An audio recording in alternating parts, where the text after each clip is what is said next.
Opinion decoding Munirs outbursts. It all leads back to Iqbal's ideology. The leader of Pakistan's mercenary force, Asim Munir, delivered a series of rants in April, almost literally on the eve of the Pakistan-backed terror attack in Pahalgam that exposed the country's repeated and desperate attempts to remain afloat and relevant. Rapidly sliding into the category of an extreme rogue state, Pakistan needed such a misadventure to justify its existence.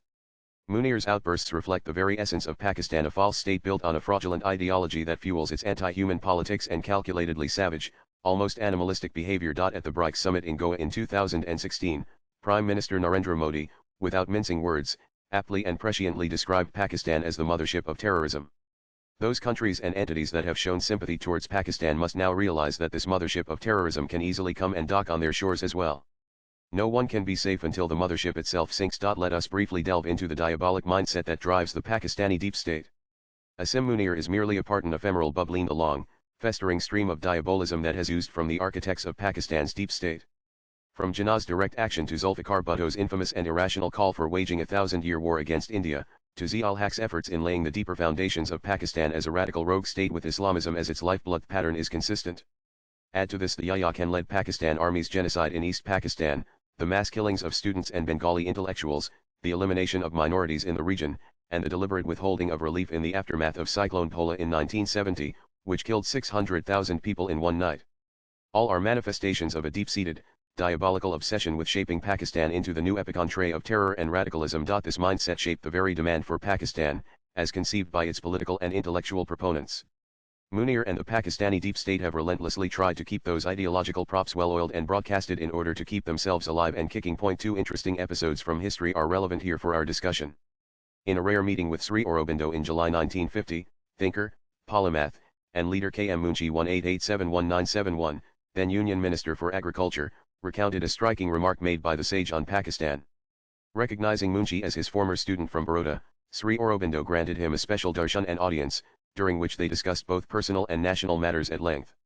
Munshi records Sri Aurobindo as saying that Pakistan has been created by falsehood, fraud, and force, and that it must be brought under India's military ambit. That very triad, falsehood, fraud, and force, remains the foundation of Pakistan, and this is becoming increasingly evident. The effects of Prime Minister Modi's deft, far-sighted, and sustained diplomatic outreach over the past decade are also becoming clear. Except for a few near-failing and anti-democratic states, no country is commiserating with Pakistan or falling for its false propaganda of victimhood. The other interesting anecdote from history is of the poet laureate of Pakistan, Muhammad Iqbal 18771938. It bears reiteration now, in order to expose the minds and mindset which pushed for the creation of Pakistan.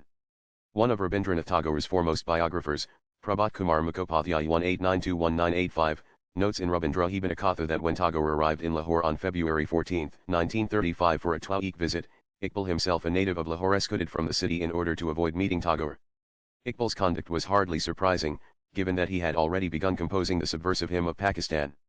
Why else would a poet decline the opportunity to meet Tagore, who by then had attained iconic status and symbolized national unity and cultural nationalism? Tagore's 2-week stay in Lahore was nonetheless significant, particularly for his meetings with Sikh community leaders, who received him with great honor and appreciation. In 1935, at the time of Gurudev Tagore's visit to Lahore, Iqbal was already well into articulating his demand for a separate Muslim state. Historian Bimal Prasad notes that, in his presidential address at the 21st session of the Muslim League in Allahabad in December 1930, Iqbal spoke of concentrating the bulk of Indian Muslims in one specified territory. This, Prasad writes, contributed significantly to the evolution of the thought process which finally culminated in the demand for partition. In a letter to Jinnah in June 1937, Iqbal asserted that the Muslims of North and Northwest India, where they were in a majority, must have their own state, on the basis of the principle of self-determination. In his foreword to the booklet Iqbal to Jinnah, which compiled Iqbal's letters, Jinnah acknowledged that his views were substantially in consonance with my own and had finally led me to the same conclusions and found expression in due course in the Lahore resolution of the All India Muslim League, popularly known as the Pakistan Resolution.